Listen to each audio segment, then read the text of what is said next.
Assalamualaikum warahmatullahi wabarakatuh.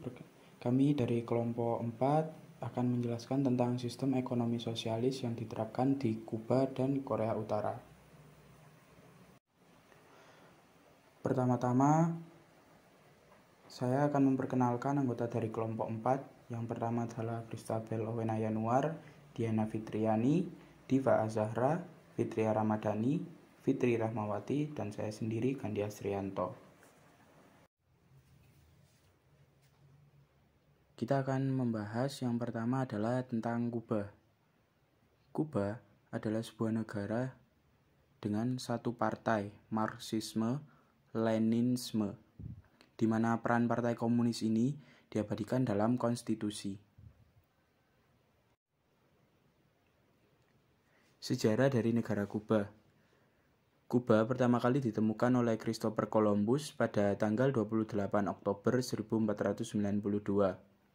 Negara Kuba ini merupakan negara yang terletak di Teluk Meksiko, Laut Karibia, dengan memiliki luas dataran sekitar 110.860 km persegi.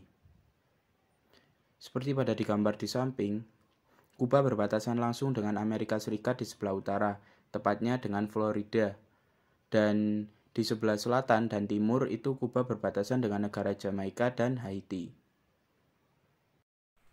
Pada tahun 1959 terjadi revolusi Kuba di bawah pimpinan Fidel Castro Ras dan berhasil menjatuhkan rezim kediktatoran Fulgencio Batista yang dianggap terlalu berpihak kepada pemerintah Amerika Serikat. Setelah revolusi tahun 1959, Kuba melakukan pembangunan besar-besaran. Struktur sosial ekonomi Kuba berubah secara mendasar melalui perencanaan ekonomi terpusat serta penguasaan alat-alat produksi oleh negara. Kemenangan revolusi Kuba tahun 1959 di bawah pimpinan Fidel Castro mengakhiri hubungan ketergantungan struktural Kuba ke Amerika Serikat. Revolusi yang pada mulanya hanya bersifat radikal demokrat dan anti-imperialis menjadi semakin radikal semenjak diberlakukannya embargo perdagangan oleh Amerika Serikat tahun 1960. Sikap radikal ini juga dipengaruhi oleh berbagai usaha militer Amerika Serikat dalam menjatuhkan rezim Fidel Castro. Setelah terjadi perdebatan dalam perencanaan struktur pemerintahan dan operasional pemerintah di Kuba pada tahun 1963 sampai 1964, akhirnya dijalankan sebuah sistem perencanaan dan struktur kepemimpinan yang terpusat. Sistem pembayaran yang disesuaikan anggaran, pemimpin usaha sentral, distribusi dana secara sentral, mesin dan sumber daya, pengaliran kembali hasil yang diterima dan keuntungan dari badan usaha negara, pajak dan retribusi kepada dinas pusat untuk kemudian dipergunakan sebagai anggaran pemerintah. Seiring dengan hal ini, sebuah sistem rangsangan moral juga dibentuk, penghapusan upah atau pembayaran lembur kerja lebih sukarela tidak dibayar, diharapkan dapat menaikkan produktivitas kerja dan menghapuskan perbedaan pendapat. Kondisi perekonomian saat ini. Perekonomian Kuba menganut sistem ekonomi sosialis, di mana semua aset yang dimiliki oleh negara Kuba semuanya dimiliki dan dikelola oleh pemerintah. Sumber daya alam unggulan yang ada di negara Kuba meliputi tebu, tembakau, ikan, buah sitrus, kopi, beras, kentang, dan nikel. Selain dari segi sumber daya alam, Kuba memiliki keunggulan dari segi pariwisata. Terdapat dua sistem mata uang yang dianut dalam negara Kuba, yaitu Kuba Pesos dan dolar Amerika, yang digunakan untuk sektor pariwisata.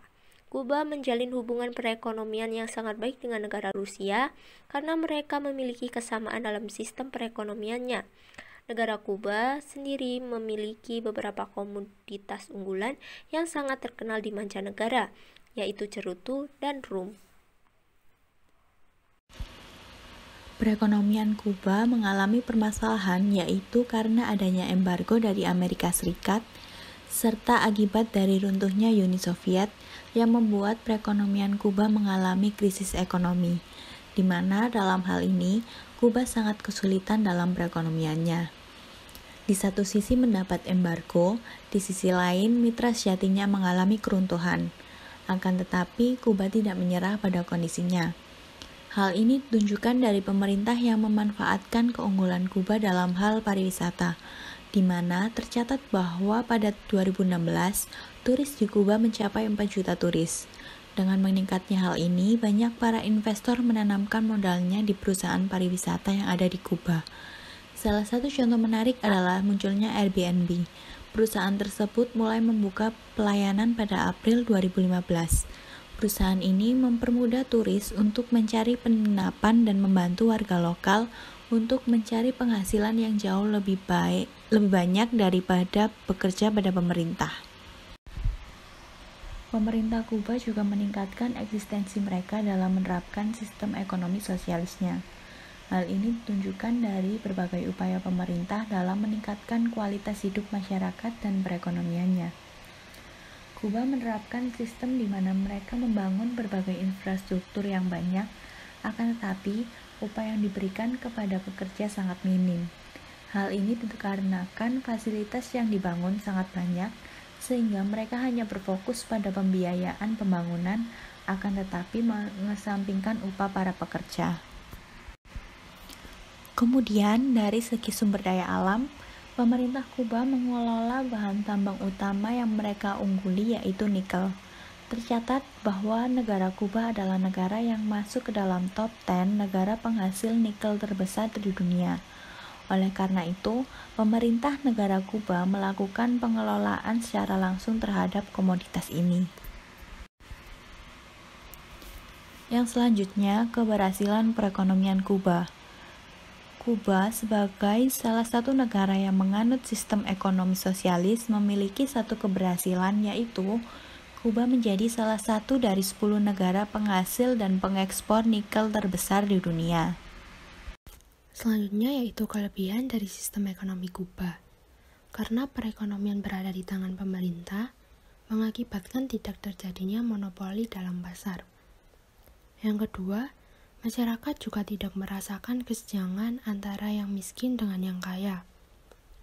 Karena hampir kesetaraan di negara ini mencapai tingkat yang tinggi, hal tersebut terjadi karena pemerintah memberikan subsidi terhadap kebutuhan hidup dan pendidikan masyarakatnya. Yang ketiga, minim terjadinya eksploitasi sumber daya alam karena pemerintah secara langsung yang mengelolanya. Yang keempat, dengan peran yang cukup besar ini membuat pemerintah juga dapat lebih mudah melakukan pengaturan terhadap barang dan jasa yang akan diproduksi sesuai dengan kebutuhan masyarakat. Selain itu, pemerintah juga lebih mudah ikut campur dalam pembentukan harga. Selanjutnya, kelemahan dari sistem ekonomi Kuba. Yang pertama, karena kebanyakan sektor sumber daya dikuasai oleh pemerintah, menjadikan masyarakat Kuba kurang mengembangkan potensi perekonomian mereka, dan sulit untuk mengembangkan perusahaan-perusahaannya karena komoditas yang terbatas. Yang kedua, meskipun Kuba memberikan berbagai pelayanan kepada masyarakatnya, akan tetapi upah buruh yang rendah mengakibatkan masalah kesejahteraan masih saja belum terselesaikan dalam negara tersebut. Yang ketiga, perekonomian yang selama ini dijalankan oleh negara Kuba sebenarnya cukup membuat perusahaan susah berkembang, karena adanya peran pemerintah yang sangat besar. Yang terakhir, secara tidak langsung mencetak masyarakatnya bermental bekerja saja karena adanya peran pemerintah yang signifikan membuat motivasi dan inovasi masyarakat menjadi terhalang. Negara selanjutnya yaitu Korea Utara. Korea Utara sendiri merupakan negara paling tertutup di dunia. Karena sikapnya yang tertutup tersebut, Korea Utara disebut sebagai Hermit Kingdom atau negara para petapa. Selanjutnya, sejarah Korea Utara.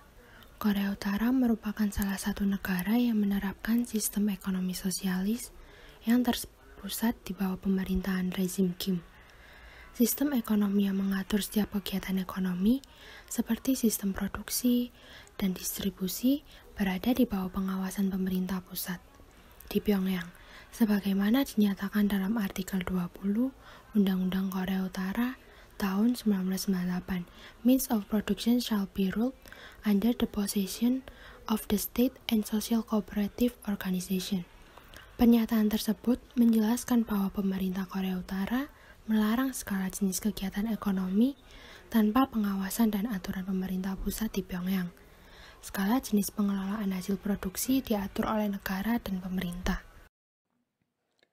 Sejarah Korea Utara pada masa kepemimpinan Il Sung menganut ideologi Juche, yaitu ideologi yang lebih mengedepankan politik, pembangunan ekonomi, dan kerjasama luar negeri, sehingga membuat Korea Utara menjadi negara yang berkembang pesat di bidang ekonominya.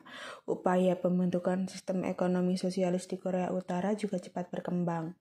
Pada Maret 1946, pengembalian tanah dan pembagian kembali tanah itu kepada rakyat umum dengan gratis dilaksanakan, hingga membentuk landasan sistem perkebunan secara kolektif. Pada Agustus 1946, sebagian besar ekonomi Korea Utara dinasionalisasikan dan digunakan secara kolektif.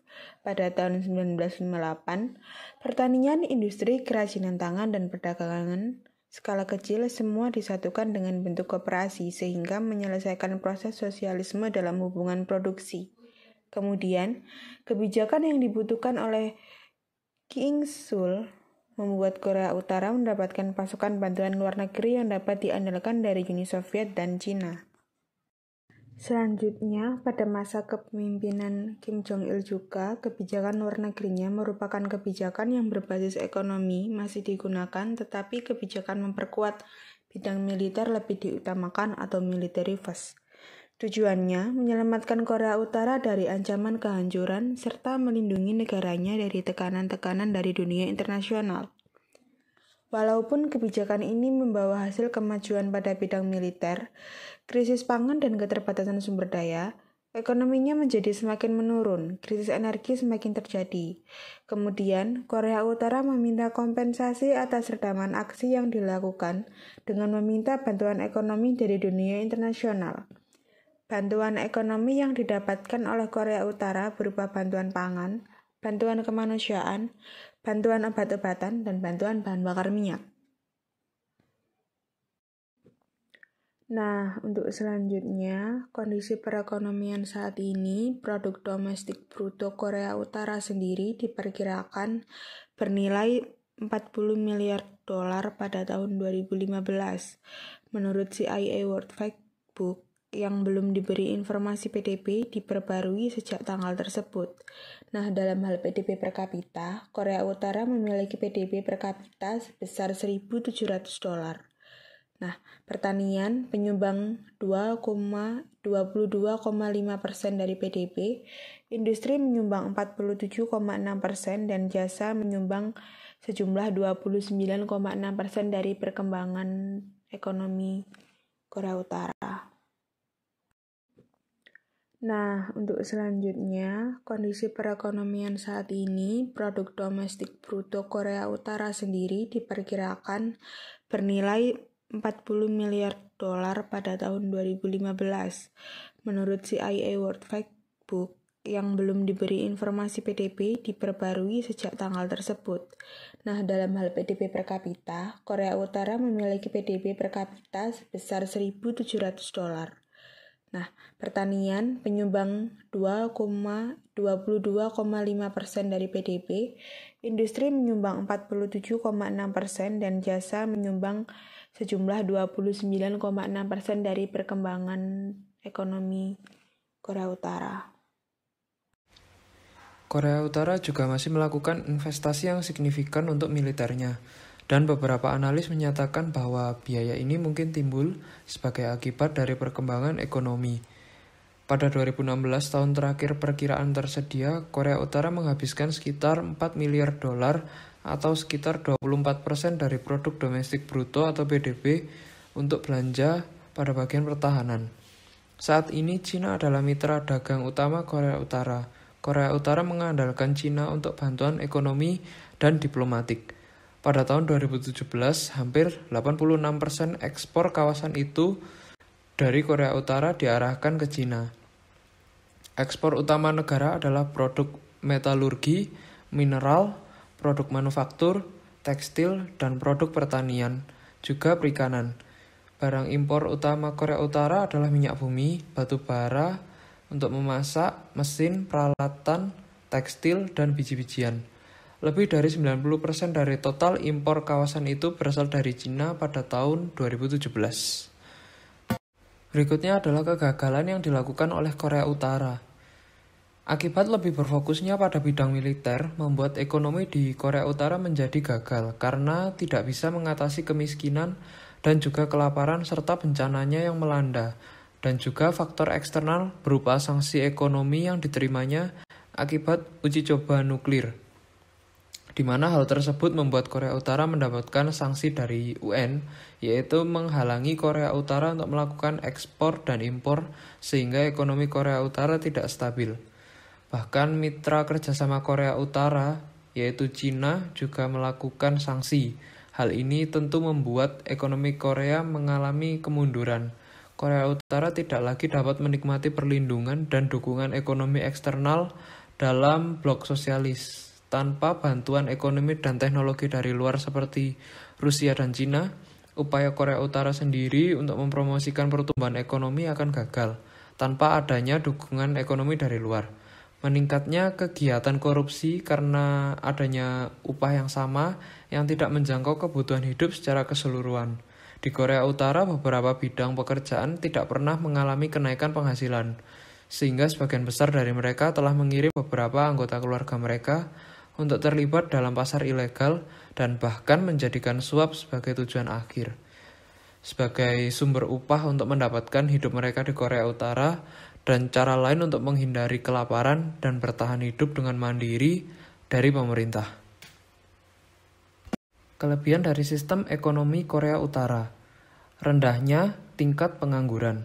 Karena karyawan dari BUMN Korea Utara adalah warga negara sendiri, maka dari itu, warga Korea Utara tidak perlu khawatir dalam memperoleh pekerjaan, karena pemerintah akan membuka kesempatan bekerja di perusahaan milik negara atau pemerintah. Kekurangan dari sistem ekonomi Korea Utara, yaitu dualisme kegiatan ekonomi. Seorang pekerja di Korea Utara bisa saja dibayar dengan upah kecil, tapi pekerja lainnya dibayar dengan upah 100 kali lebih besar oleh pabrik yang berafiliasi dengan Cina. Yang berikutnya ada kesejahteraan yang rendah. Banyak penduduk yang mengalami kelaparan dan internet menjadi hal langka di negara tersebut. Pemerintah memang sengaja membatasi akses internet bagi warganya. Warga yang ingin mengakses jaringan internet harus menggunakan jaringan intranet yang dikendalikan negara. Sekian presentasi dari kelompok kami. Apabila ada salah dan kekurangan, kami mohon maaf. Terima kasih. Wassalamualaikum warahmatullahi wabarakatuh.